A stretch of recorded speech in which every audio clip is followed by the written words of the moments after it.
Hello everyone, I hope you're all doing well. My name is Harry Cruz and today we're going to be reviewing the TV show Obi-Wan Kenobi, parts 1 and 2. So without further ado, let's get our lightsabers and let's do this. Let's review.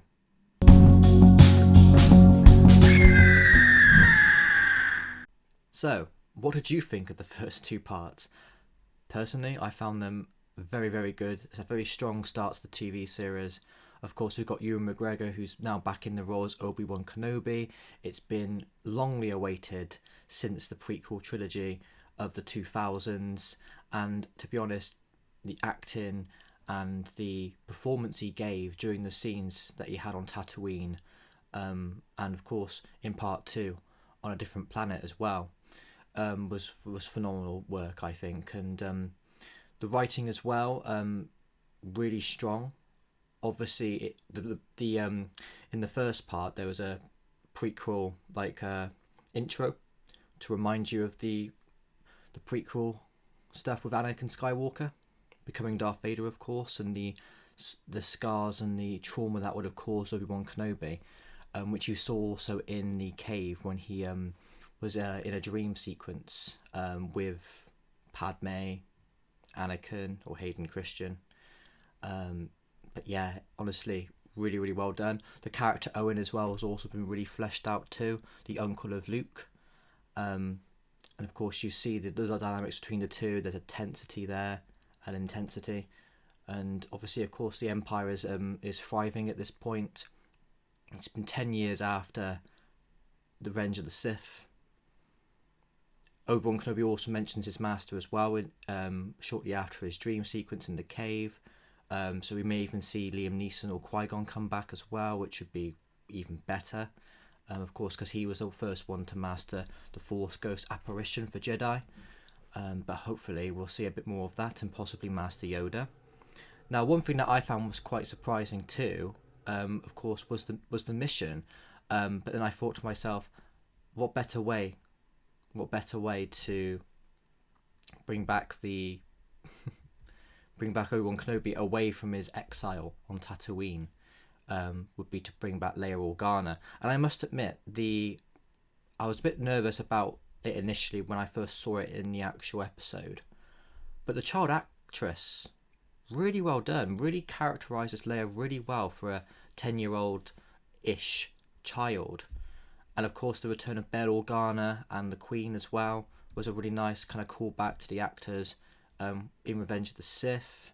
One thing I will say though is that when they were chasing Leia in the forest, I thought that the adult men could have quite easily caught up with Leia within that directing scene, but I suppose they've got to try and fathom a way to basically show that she is an ordinary child with her Force abilities.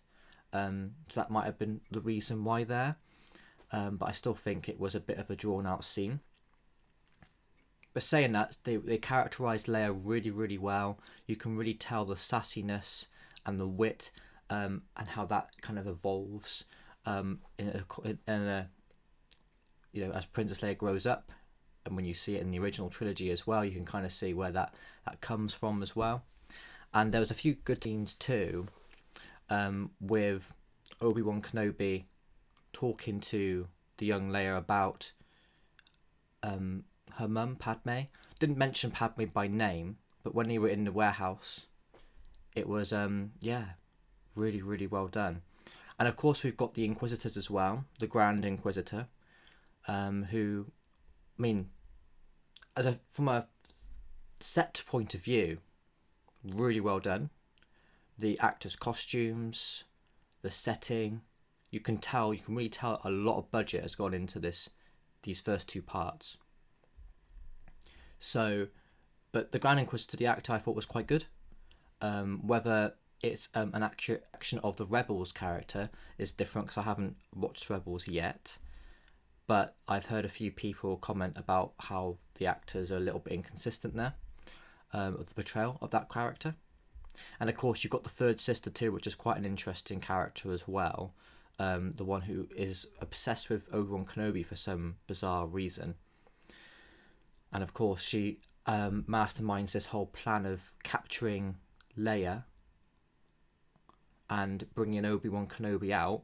But of course, supposedly the sister doesn't know how important Leia actually truly is to the story here, being obviously, of course, a twin of Luke Skywalker.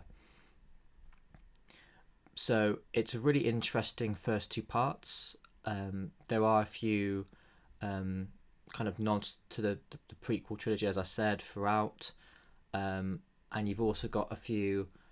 You can also tell from Ewan's portrayal of Obi-Wan that he really wanted to play down a little bit of how powerful he is.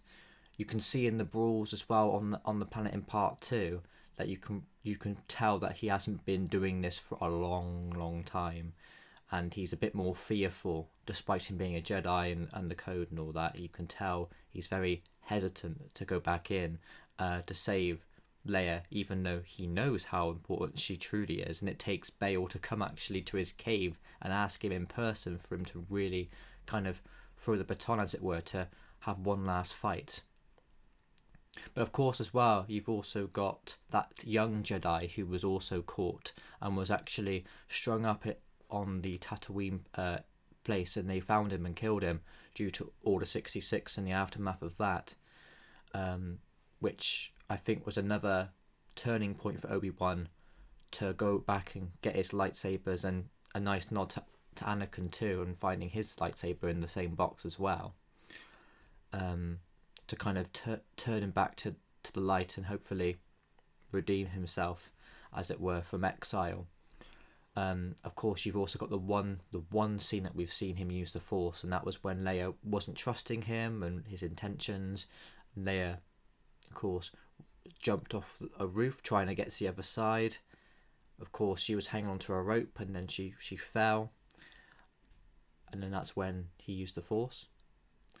So yeah, I think overall really good couple of parts, and then you've also got that guy as well who, I'm not sure if he was a fake Jedi. I think he was, because he was using magnets, of course, who was trying to redeem himself. Whether he's a trustworthy guy is a different matter, but he seems to have given them coordinates off the planet, and we'll kind of see where that goes and where it takes them. And of course, there is the reveal that Obi-Wan didn't know that Darth Vader or Lord Vader was alive, and the third sister somehow knew that information, which I found a bit odd, I must admit, because that is a closely guarded secret, so she must play a really important role in the Inquisitors if she knew that information, that Anakin Skywalker was indeed Lord Vader.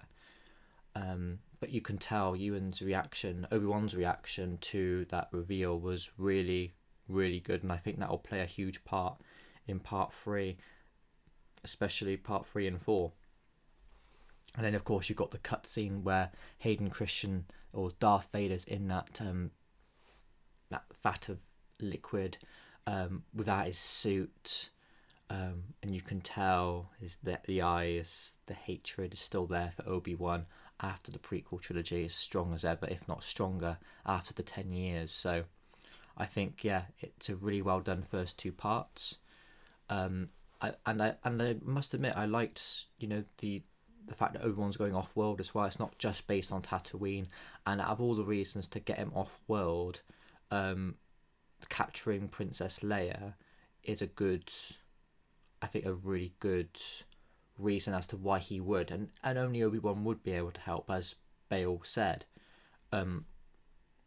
So it's a very good telling of Obi-Wan Kenobi, and it just makes me wonder, if they say it's a limited series, but Ewan McGregor's up for series 2, and if it's a really successful series as a single one, how would they continue the story without kind of breaking canon, as it were, with the exile of Obi-Wan Kenobi watching over Luke Skywalker? So it's a really good question to have, and maybe Obi-Wan helps out in Boba Fett series 2 if that comes out, and vice versa. But I hope you all liked the review of parts 1 and 2 from myself. I'm looking forward to part 3 when it comes out next week on Disney Plus. If you haven't watched it already, of course, I will put in the title that it is spoiler heavy, because I've gone into quite a bit of detail already. But thank you so much for watching, guys. Feel free to subscribe. I've got a couple of gameplay stuff.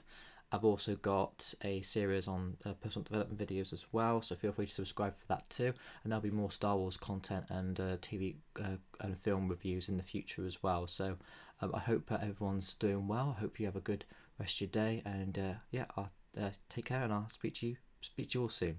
Take care, and may the Force be with you. Bye.